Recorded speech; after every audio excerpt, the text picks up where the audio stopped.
बिहान 6:45 बजे च्याङ्लाखर्कतिर लाग्दै लुमलुमाबाट।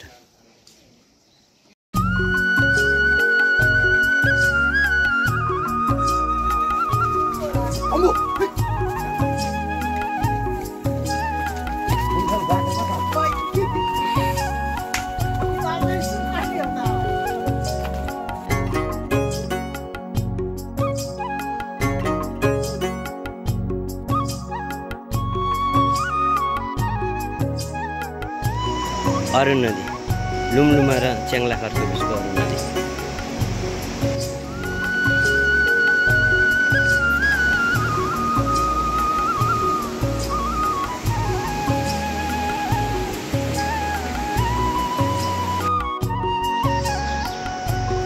अरुण नदीबाट माथि च्याङ्लाखर्क चढ्ने बाटो, यो फर्किँदै गर्दाको बाटो। यो के अरे आमा, यो के हजुर त्यसलाई के भनेको अरे? आमाको के भन्नुभयो नि? यो निदार नै यो खुम्चेको लागि चाहिँ के भनेको अरे? न्यार्चो काकी कि अब यहाँ खुम्चेको यहाँ चक्र पाउँछ, यहाँ त खुम्चे तर राम्रै हुनुहुन्छ तपाईँ, कस्तो साह्रै राम्रो हो नि। बाबा पनि साह्रै राम्रो। त्यो मास्क खोल्नु नि त, अनि हावा आउँथ्यो। मास्क खोल्नु उकालोमा। ल अब हामी जान्छौँ है। ल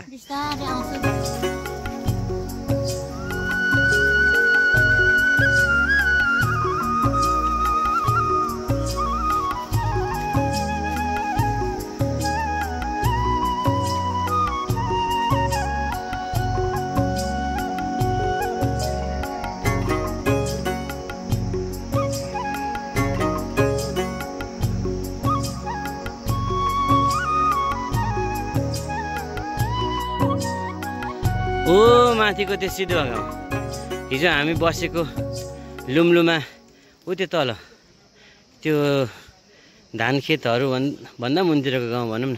अनि त्यहाँभन्दा तल अरुण नदी तरेर हामी उकाले हिँडेर चाहिँ अब हामी च्याङ्लाखर्क आइपुग्यौँ भन्दा पनि भयो। एकै कान्लो माथि त 6:45 बजे हिँडेका थियौँ लुमलुमाबाट। 8:30 भनेपछि 1 घन्टा 45 मिनटमा सोचे भन्दा चाँडै आइपुग्यो।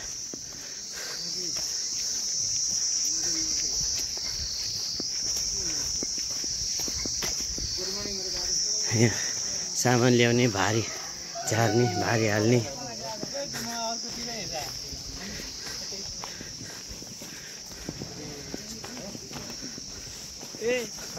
च्याङ्लाखर्क त निकै ह्यापनिङ प्लेस पो छ, किनभने यहाँदेखि अब अरुणपारी बाटो छैन।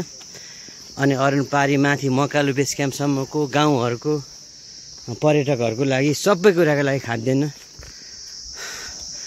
लिएर आवश्यक सबै सामग्री यहीँबाट जो गर्नुपर्छ। हाम्रो राजु अङ्कल चाहिँ अब गाडी मिलाउन थाल्नुभएछ।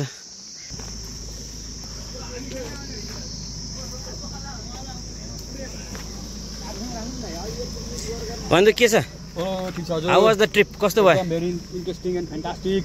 खुसी हुनुहुन्छ? रमाउनु भयो? एकदम रमाइलो। मक्क पर्नु भयो? मक्क। अब गएर मलाई सम्झिनुहुन्छ कि सम्झिनुहुन्न? नसम्झिने भएको छ तपाईँलाई हैन? हो नि। पानको पत्ता छ नरन, पानको पत्ता छ, मेरो मन त तिमीमै, तिम्रो कता छ है? किन परे क्या? हजुर हो र।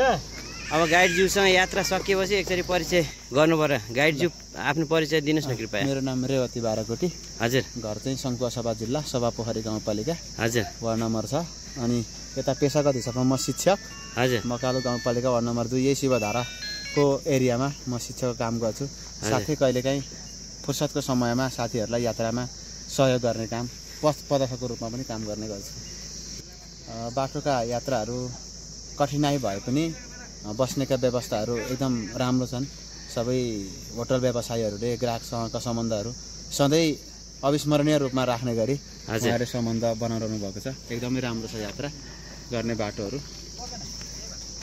यो शिक्षण पेसामा अनि पथ प्रदर्शनको पेसामा दुईटै पेसामा तपाईँलाई खुसी लाग्छ, रमाइलो लागेको छ? रमाइलो छ।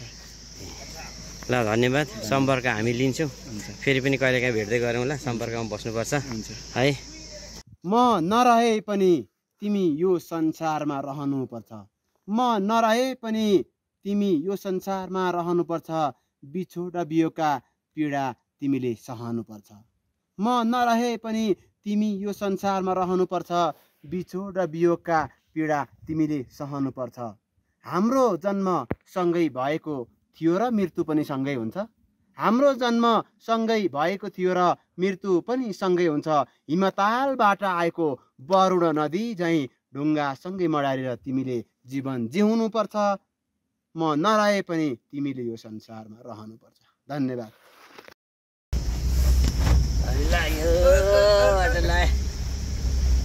च्याङ्ला खर्कबाट के गर्नु साधनै छैन कि त साधन कहाँबाट ल्याउनु नेपालले? सानो सानो सानो नेपालको प्रत्येक नागरिकको तर्फबाट 5-5 हजारको दरले उठाएको भए नि यो प्रोजेक्ट सम्पन्न हुन्थ्यो क्या नेपालका नागरिकबाट। बनाउन त नेपालले सक्दैन नि, चाहियो नि त। बिगीहरू यो अरुण तेस्रो परियोजना काम हुँदैछ। यो भारतीय ठेकेदारले गरेको काम भएको हुनाले यहाँ सबै भारतीय कामदारहरू, गाडी पनि वेस्ट बङ्गालका बिहारका गाडीहरू छन् यहाँ टन्नै। र यहाँ अहिले काम भइरहेको देखिन्छ। अरुण तेस्रो जल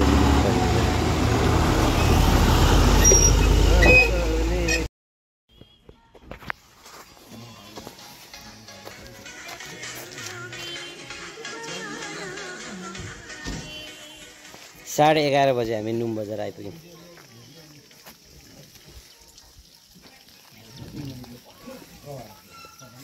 बजार चाहिँ यता मास्तिर छ, गाउँपालिका उता तल।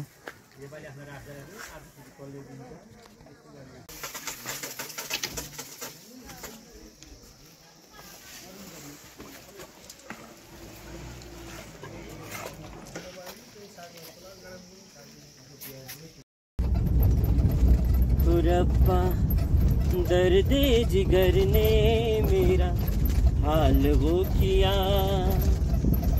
दर्द जिगर ने मेरा हाल वो किया, जान छुड़ा ली मैंने दिल दे दिया।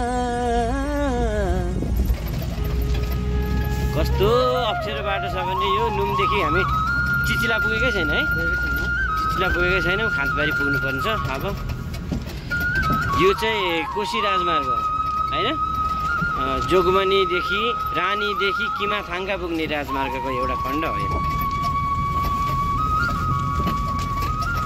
गाडी अर्केर यत्र ठुल्ठुलो ढुङ्गा जोगाएर तर्केर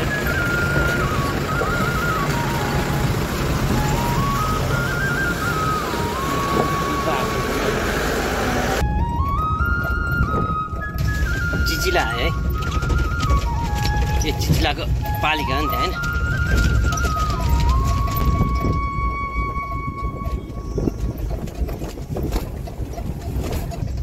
खाँदबारी नगरपालिका सुरु भयो, खाँदबारी नगरपालिकाको सिमाना।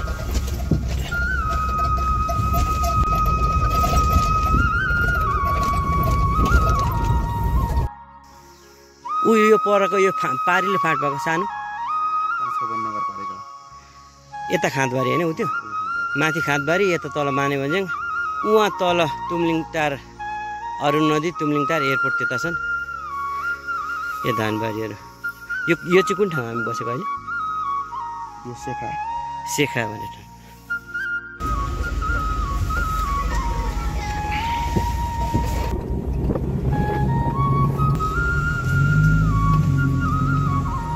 छुट छुट छुट धारा धारा धारा धारा धारा धारा धारा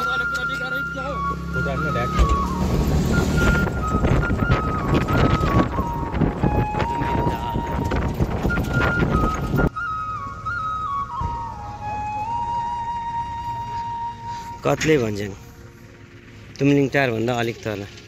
यहाँ हामी अब 4:30 बजेतिर आजको खाना चाहिँ यतिखेर खाँदैछौँ हामी कत्ले भन्छौँ।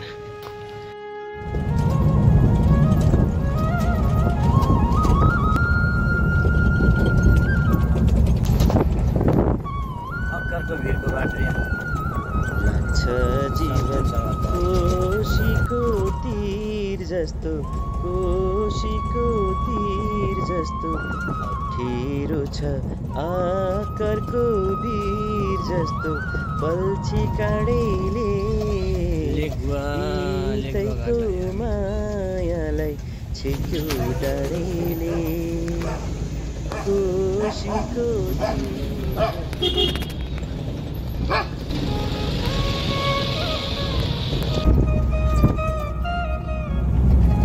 हेलो हेलो हेलो ल ठ्याक्कै 6:30 बजे साँझ हामी हिँडी फर्क्यौँ। यात्रा एकदम सकुशल आनन्दले प्रेमका साथ गजबले सम्पन्न भयो र 6:30 बजे हामी हिले आइपुग्यौँ।